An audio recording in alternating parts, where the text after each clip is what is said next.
This is the Ielts listening test. You will hear a number of different recordings and you will have to answer questions on what you hear. There will be time for you to read the instructions and questions, and you will have a chance to check your work. All the recordings will be played once only.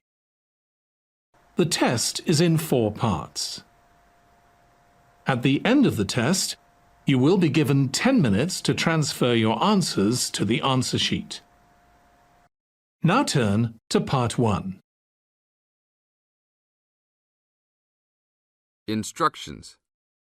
You will hear a number of different recordings, and you will have to answer questions on what you hear. There will be time for you to read the instructions and questions, and you will have a chance to check your work. All the recordings will be played once only. The test is in 4 sections. Write all of your answers in the listening question booklet. At the end of the real test, you will be given 10 minutes to transfer your answers to an answer sheet.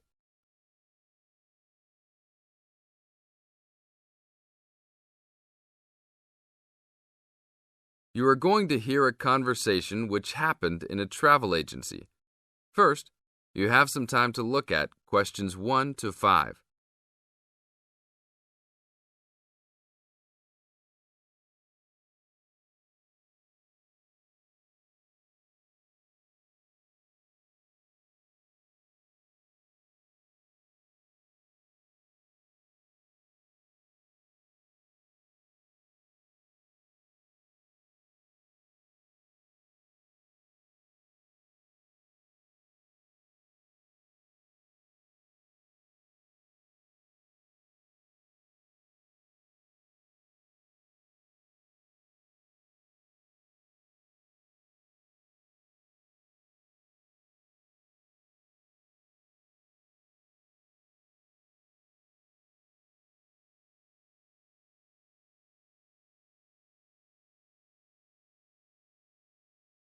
Now we will play the recording.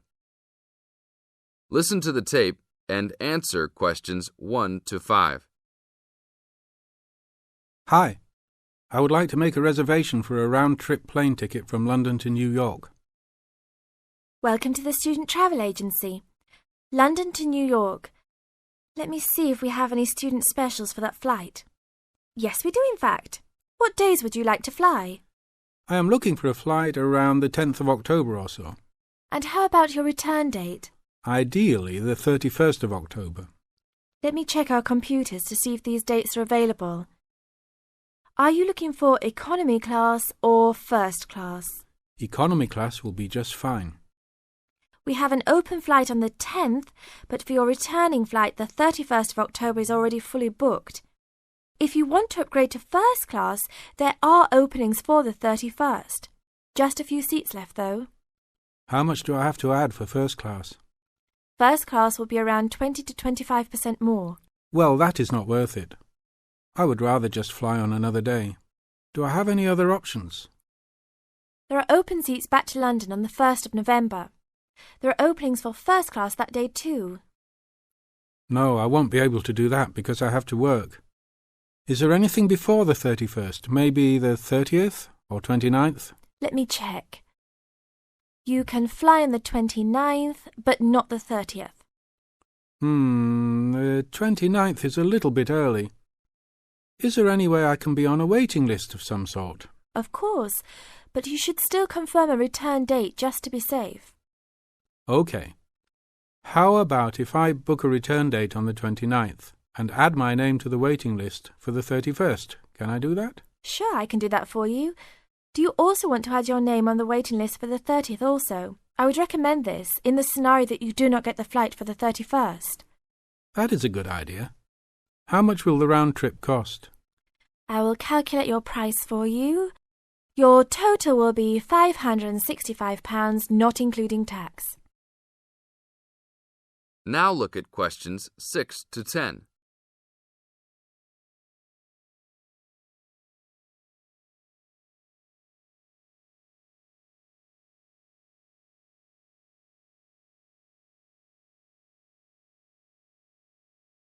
Now listen to the tape and answer questions 6 to 10.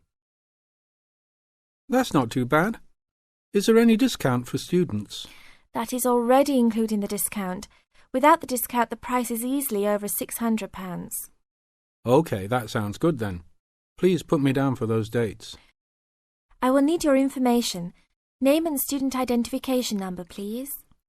Kenneth Conley, student ID 92123020. Your phone number, please. 8705-2109. Please tell me your mailing address. 354 Westchester Drive, London. Thank you very much, sir. How would you like to pay for the ticket? I think I will pay in cash. Well, you don't need to pay right now, just when you come to pick up the tickets. You will need to pick up the tickets at least 2 weeks before departure. That is no problem. One quick question. What happens if for some reason I need to cancel my trip? The student discount tickets are unfortunately non-refundable. However, if your cancellation is before 24 hours of takeoff time, then you can reschedule your flight for another day. If the cancellation is within 24 hours, then you forfeit your ticket. I understand. Well, thank you very much. I will see you next week. See you then. That is the end of part 1. You now have 30 seconds to check your answers.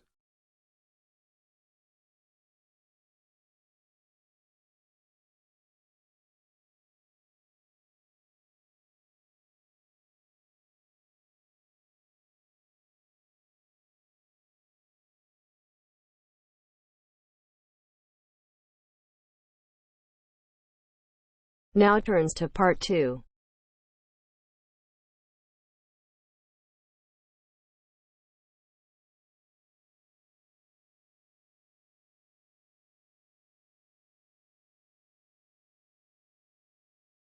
You are going to hear a lecture about the Miners Hotel.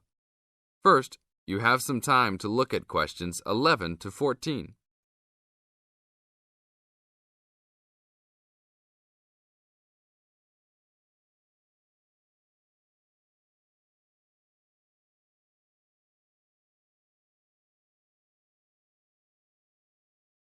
Now listen to the tape and answer questions 11 to 14.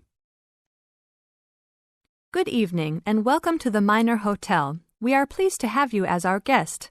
I will give you a brief information session to tell you everything you need to know to make this a pleasant stay. The Miner Hotel was built in the 1850s, during the Gold Rush period, also nicknaming our state the Golden State. People from all over the country and even from other countries came to seek their fortune here in these hills, creating cities overnight. In this city, many Gold Rush hotels soon opened up.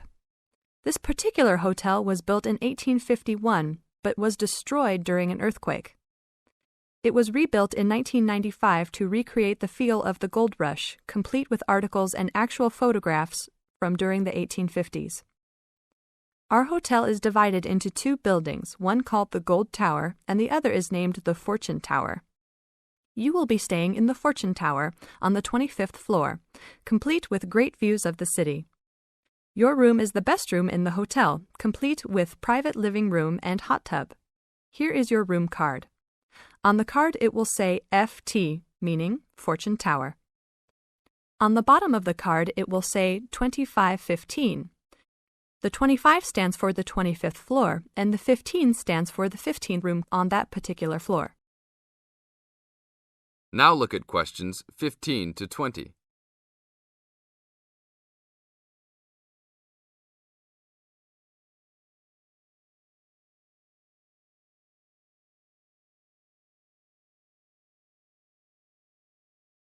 Now listen to the tape and answer questions 15 to 20. There are emergency exits in both towers of the hotel. They are located on the south side, opposite the elevators. Please use these in case of a fire or other emergency. We have some special events happening this week. Our Miners Diner is offering a special Miners Buffet dinner this Friday and Saturday for only $20 per person. This special includes all food, not including drinks and alcohol, and shows for the night. The buffet will be available from 5 to midnight. Because of the historical significance of our hotel, there are some special rules. The first rule is that there is no smoking allowed anywhere in the building, not even in your own room. This is not only to ensure the safety and health of our guests, but also the furniture and pictures can be easily damaged by smoke and other harsh treatment. Please remember that there are items of furniture over 100 years old here, so respect the rules by not smoking. Secondly, please do not take pictures using a flash of any of the drawings and paintings in the rooms or hallways, as they are old and fragile. We are doing our best to preserve a national treasure, so please help us in doing so. Lastly, you will only have one set of towels and bed sheets per 3 days. This is to conserve the water supply, as there are frequent droughts this high up in the hills. If there are any further questions, the staff of the hotel will be available to answer your questions. In the event that no one is able to answer your questions, I will also be available from 8 a.m. to 5 p.m. each day in the concierge. I hope you enjoy your stay here with us. Thank you very much. That is the end of part 2. You now have 30 seconds to check your answers.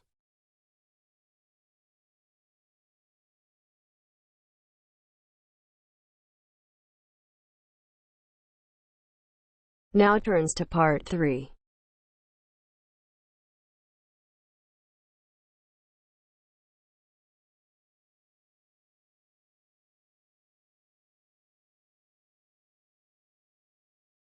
You will hear 2 engineering students, a woman in her 6th year called Linda and a man in his 5th year called Matthew, discussing the benefits of student work placements.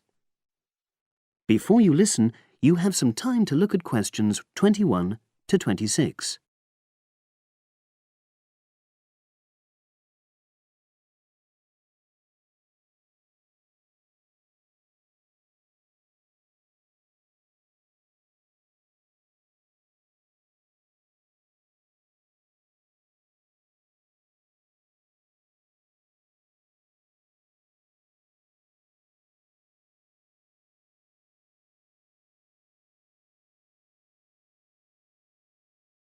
Now listen and answer questions 21 to 26. Hi, Linda. Can you spare a few minutes? Hello, Matthew. No problem. I just wanted to talk to you about temporary work placements. I've never really thought there was a good reason for doing one.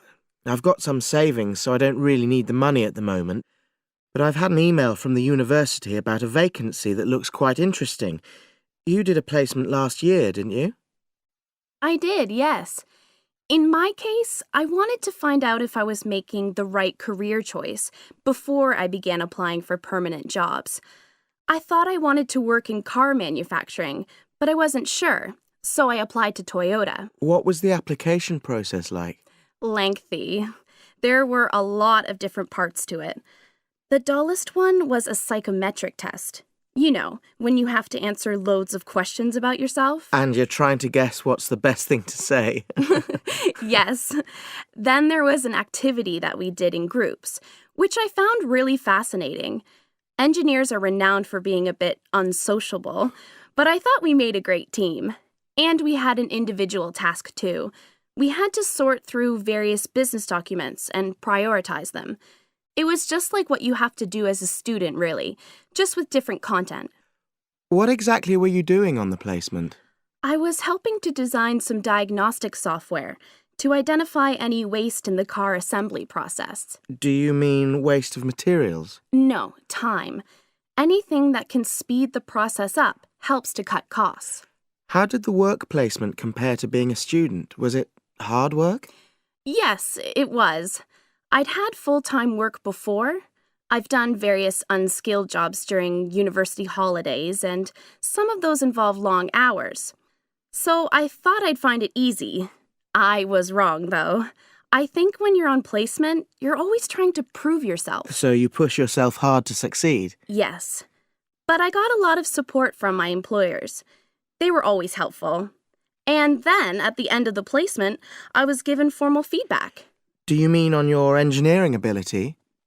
Well, no, I didn't really need that because we had team meetings every other day. And so I had the chance to discuss technical issues and ask about anything that wasn't clear. The evaluation was about general workplace things, like organizational ability, initiative, that sort of thing. I get the impression you think you benefited from the placement. Well, the best thing is that they've offered me a job for next year. Depending on my exam results, of course, but still. A permanent one? Yes.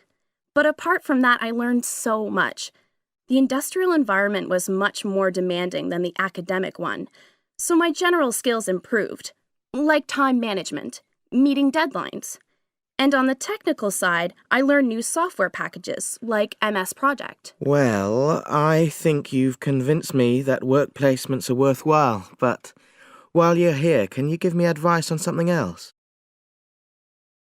Before you hear the rest of the conversation, you have some time to look at questions 27 to 30.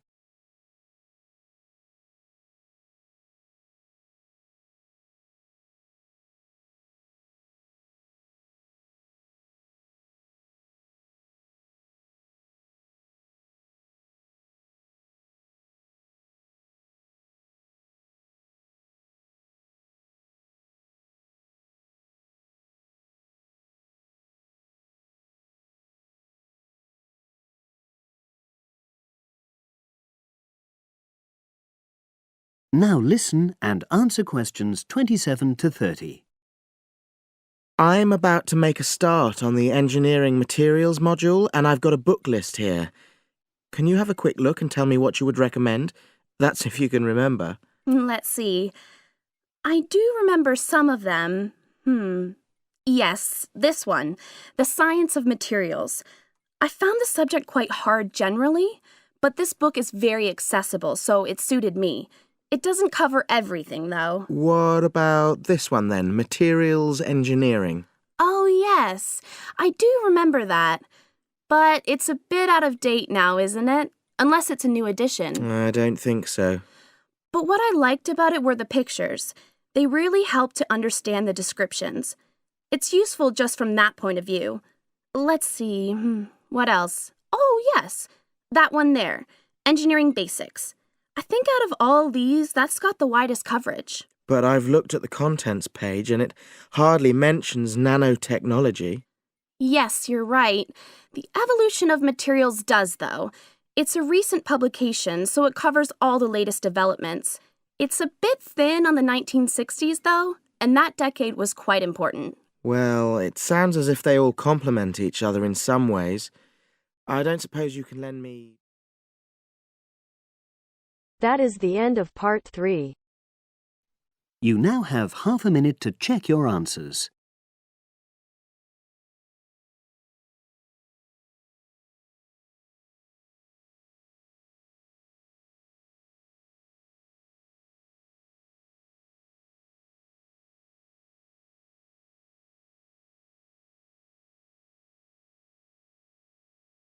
Now turns to part 4.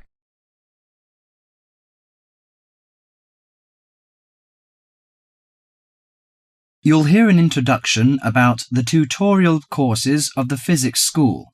First, you have some time to look at questions 31 to 40.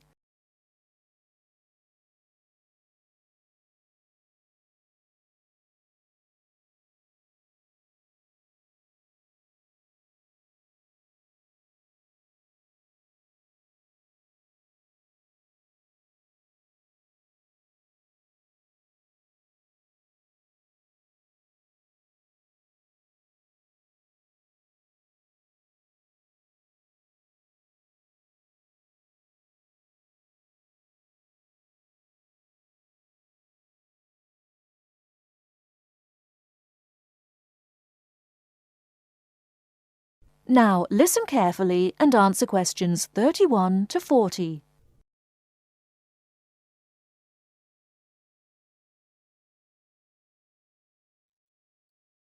Welcome to Orientation Week. This is the Physics School session, and we'll welcome Professor Smith, the head of the school, to introduce you to the tutorial system. Welcome, Professor Smith.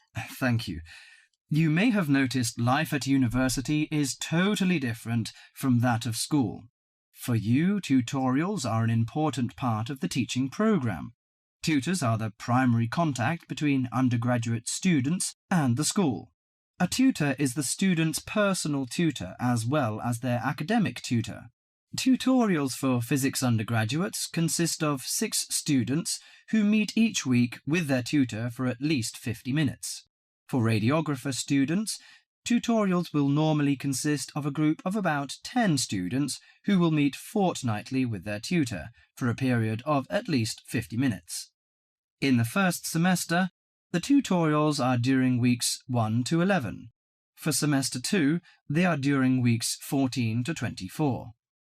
Everybody involved is expected to be present and on time, and the tutor will also be available in week 12 and 25 to discuss problems that arise during revision, but attendance by students is optional.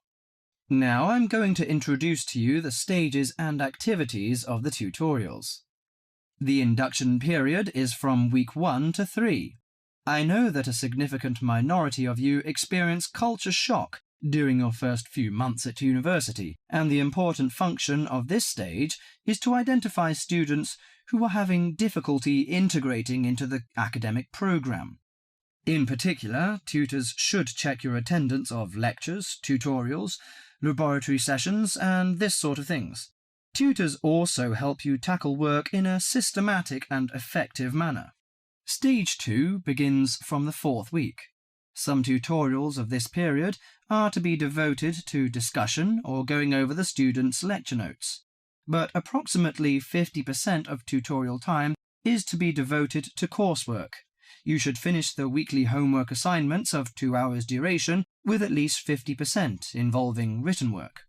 At least 8 homework assignments during the year should involve answering problems set on coursework.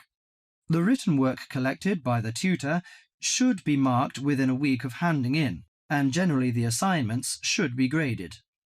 The 3rd stage starts from week 8 till the 10th. During this period, math and 4 core physics programs are included. The majority of tutorial time should be devoted to work which supports the lecture programs and laboratory work. At least 60% of homework assignments should involve written work. The assignment may involve writing an account of or notes on a specified range of topics. The written work should also be marked and graded. Short oral presentations by students should be included.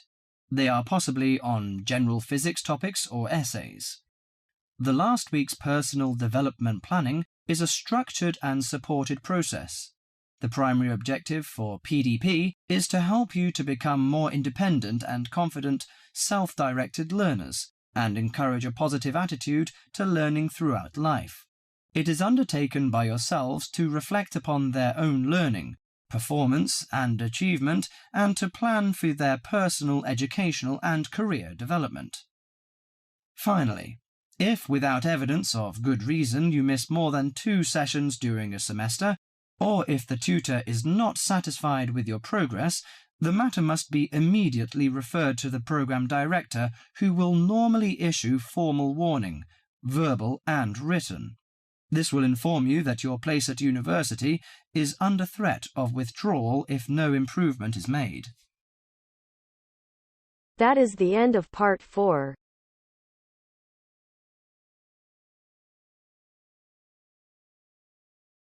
You now have half a minute to check your answers.